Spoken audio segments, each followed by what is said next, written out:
announcements, and I want you to tell me what's going on, and I want you to let me know what's happening. And he's working with the priests in verse 19. Then after a while, he realizes that there's too much going on, and he didn't have time for protocol. Every now and then you have to step out of the book. Every now and then you have to get to a place just because God is working, and you don't want to be left behind. And so he did this, and it says, verse 21, the Hebrews that were with the Philistines, that's the ones that had sold out. It says that had went with them before time into their camp from the country. Then they turned and came back to the Israelites. We have some members that we haven't seen. We've got some folks that are part of us that are sitting in some other camps that Bethel AME needs to reclaim. They need to be able to come back and have restored confidence. And it says, verse 22, then there was some of the men who had hid themselves in the mountain of Ephraim. But when they heard that the enemy was being destroyed, then they followed hard after them in battle, and they came and joined the army. And the Lord saved Israel that day, and the battle passed over unto Beth Eden. Now, what is she talking about? I'm saying very simply that there have to be some among us who won't let the dream of victory die. When you said dream again, you said right. Because Saul had given up on experiencing victory. But Jonathan, thank God, was a generation that had nothing to do with age, but said, I'm not going to let it die. I'm not going to give up. I'm not going to take back.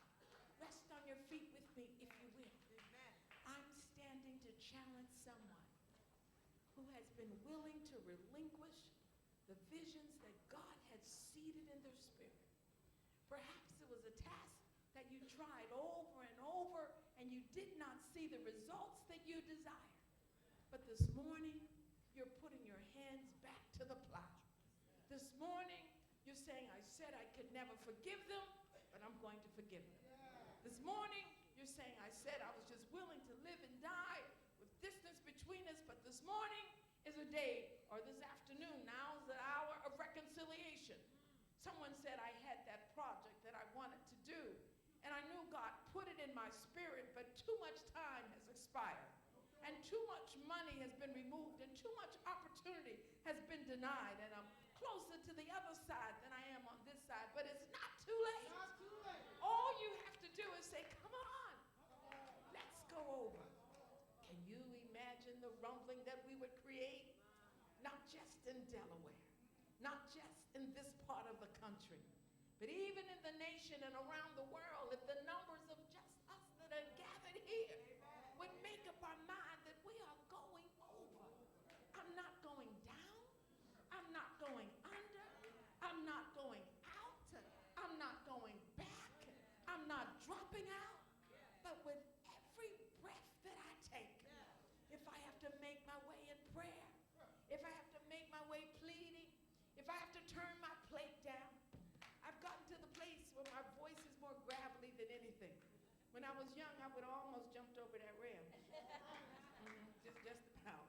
I'd shout the whole service and start off trying to bring the message in fifth gear and never run out of breath. But I can't do that anymore. But the word of God is yet resident in our bodies. The anointing of God has not dissipated. And what he has put in you can still be resurrected. That which is bent, you said it is not broken. And that which is cast down can still be resurrected. And that which has been deserted has not been abandoned. Think of those in your home and your family and on your job.